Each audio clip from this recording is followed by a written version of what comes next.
Salut petit bourgeon, comment vas-tu?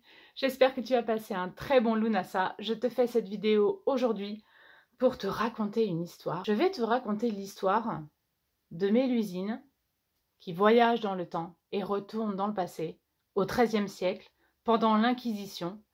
Je suis allée récemment dans un magasin de lithothérapie, un magasin de pierre. Je vais dans ce magasin avec Boyfriend. Et je commence à discuter avec le tenancier de ce magasin, qui est donc lithothérapeute depuis 40 ans, et qui travaille avec sa femme qui offre des services de protection de maison, de protection de nettoyage de l'âme, lecture de l'âme, réalignement des chakras. Elle travaille avec les anges, avec les guides, avec le divin. Et j'en viens à lui demander des conseils pour les pierres. Donc, je lui parle de mes pierres, je lui demande si je peux venir de temps en temps parce que j'ai tellement de pierres chez moi que j'en ai oublié leur nom et je voudrais juste qu'il m'aide à les identifier. Et je lui demande aussi des informations sur la formation de radiesthésie. Et je prends en même temps les deux petites cartes de visite de sa dame et de lui. Et j'en viens à parler de ma chaîne YouTube. Et je lui demande s'il sera intéressé pour se faire interviewer par moi. Donc je lui explique un petit peu le contenu de cette chaîne. Et ce monsieur fait un pas en arrière avec un regard effrayé, outré, révolté, et me dit qu'il est hors de question qu'on travaille ensemble, qu'on se combatte, oui, mais qu'on travaille ensemble, c'est pas possible. Il me dit que je me suis trompée de magasin, que je me suis trompée de voie, que je me suis trompée de chemin, que je me suis perdue, que la sorcellerie c'est quelque chose qui n'est pas dans la lumière, que la sorcellerie c'est très clairement quelque chose de diabolique, que ça me retombera dessus un jour. Je lui explique qu'il y a certainement un malentendu, que je ne fais pas ce genre de sorcellerie-là. Je me dis que peut-être ce monsieur est mal informé ou il a peut-être eu des interactions avec des sorcières ou des pratiquants de l'occulte qui n'ont pas été sympas, ce qui existe complètement. Mais il va plus loin, ce monsieur. Il me dit qu'il est hors de question qu'il me vende quoi que ce soit, qu'il est hors de question qu'il me forme à quoi que ce soit, et qu'il ne voudra certainement pas m'aider après que je lui ai dit que j'étais une sorcière. Bon, il a vu mes tatouages aussi, je pense qu'il avait déjà eu un petit aperçu quand je suis rentrée. Mais là, du coup, de lui dire très clairement, ça l'a outré. Et il est devenu pas agressif et pas condescendant, mais il est devenu fermé. C'est fermé, total. Il m'a un petit peu jeté de son magasin.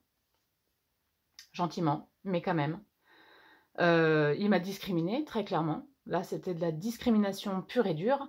Et je l'imagine en fermant la porte du magasin, brûler de la sauge pour pouvoir bannir mon énergie. Donc il me dit que de toute façon, les sorcières sont des dévots du démon. Et qu'aucune sorcière ne fait du bien, qu'elles ne font que du mal. Il me dit que travailler avec des pierres dans la sorcellerie, ça n'amène rien de bon, que les pierres envoient des énergies négatives.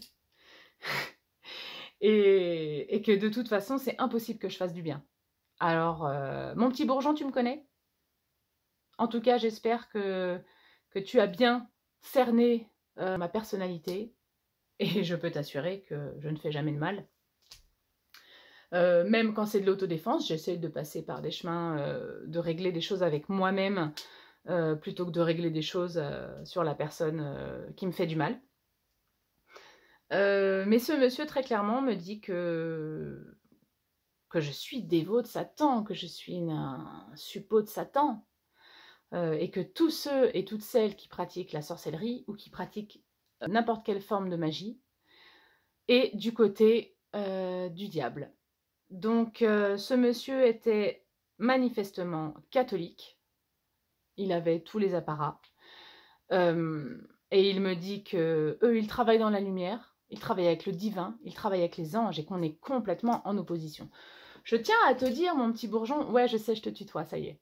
Je tiens à te dire, mon petit bourgeon, que ce monsieur était très très mal informé qu'il était complètement pas éduqué, en tout cas, et qu'il a loupé une grande partie de l'histoire. Donc lui, il s'est arrêté à l'Inquisition, à la chasse des sorcières. Il n'a pas cherché en fait à voir pourquoi. Il fait très clairement partie de cette armée de lumière. Je me le suis imaginé sortir son glaive d'argent divin et me bâillonner, m'attacher et m'emmener au bûcher. Il m'a quand même demandé si je connaissais les racines de la sorcellerie pour faire quelque chose de si abominable. Donc je lui ai dit que oui, forcément. Depuis le temps que je pratique, j'ai bien entendu étudier l'histoire. Boyfriend était choqué. Boyfriend était choqué parce que Boyfriend est orthodoxe et Boyfriend s'est senti vraiment honteux de faire partie, en fait. Il avait la sensation de faire partie de ce clan. Vu qu'il a plus ou moins les mêmes croyances, en tout cas le même Dieu, ça c'est certain.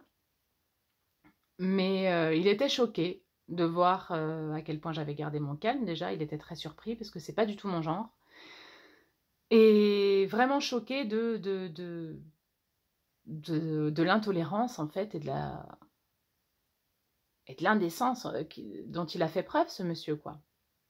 Il a fait preuve d'indécence quant à ma pratique, quant à ma foi. Même si on n'est pas d'accord, bah, je pense que le mieux, c'est de fermer sa gueule, quoi. Beaucoup de ses clients ont des croyances spirituelles autres que la sienne. Je pense que c'est vraiment faire preuve d'irrespect. Il y a des sorciers dans tous les pays du monde, dans toutes les cultures, dans toutes les ethnies, dans tous les peuples, dans toutes les tribus. Il y a de la sorcellerie. Il y a un chaman, un druide, un médecin, un rebouteux, un guérisseur, un herboriste, un alchimiste, un radiesthésiste. Et ça c'est comme ça depuis la nuit des temps, en fait. Depuis les premières civilisations. Il y a toujours eu des sorciers et des sorcières qui manipulaient les énergies ou qui faisaient de la divination. Donc je tiens à vous dire que des gens comme ça existent. Ça faisait... Voilà, je n'y croyais plus. Je pensais qu'on avait... qu'on avait évolué. Manifestement, j'avais tort. Et en tout cas, des gens comme ça existent. Si vous rencontrez des gens comme ça, n'essayez même pas d'ouvrir la discussion. N'essayez même pas d'entamer le dialogue. C'est des gens qui sont très fermés, qui ont eu un lavage de cerveau, pardonnez-moi du mot, mais là, très clairement, c'était ça, qui ont eu un bourrage de crâne dès très jeunes, j'imagine. Parce que quand on commence à trouver sa voie sans avoir trop de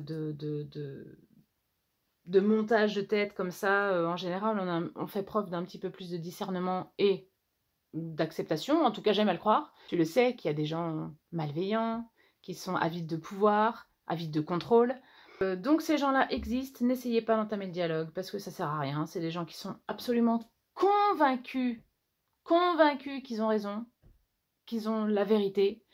Et je respecte le choix de ce monsieur. Je lui ai dit que je ne reviendrai pas, bien évidemment. J'ai reposé ses petites cartes de visite en lui disant que je me passerais en fait volontiers de ses services. Et il m'a dit lui aussi qu'il se passerait complètement de mon argent. Donc j'ai trouvé que c'était une situation tellement ridicule, risible et triste et révoltante et régressiste. Et ça prouve quand même qu'on doit un peu rester sur nos gardes et qu'on ne peut pas parler de ce qu'on fait à tout le monde, à tort et à travers. En tout cas, on peut essayer de jauger les gens un minimum, voir ce qu'ils en pensent. Tâter le terrain un petit peu avant de se lancer dans des explications un peu plus complexes où les gens peuvent vous prendre pour une illuminée. Mais c'est quand même très intéressant d'avoir des échanges comme ça. Ça nous remet un petit peu les idées en place, ça nous remet un petit peu les pieds sur terre. On se dit « Ah, il y a encore des connards qui existent. Bon, bah voilà. Tu l'avais oublié, bah maintenant tu t'en rappelles. » et voilà, faire preuve de tolérance, faire preuve de respect, faire preuve d'ouverture d'esprit. C'est toujours très intéressant de connaître, en tout cas, l'histoire, la tradition de chaque culture, de chaque religion. Moi, je trouve ça vraiment super. Et voilà, mon petit bourgeon, j'avais envie de te raconter ça aujourd'hui. Je ne te souhaite pas de rencontrer ce genre de personnes. parce que c'est pas très cool comme interaction sociale. N'oublie pas de continuer à t'instruire, de continuer à t'informer, de continuer à t'éduquer, de lire, de regarder des vidéos. N'oubliez pas que vous pouvez pratiquer la sorcellerie, peu importe votre religion, peu importe vos croyances. La sorcellerie est une pratique, ce n'est pas une religion. Mon petit bourgeon, je te souhaite une très belle journée. Et je te dis à très bientôt. Salut!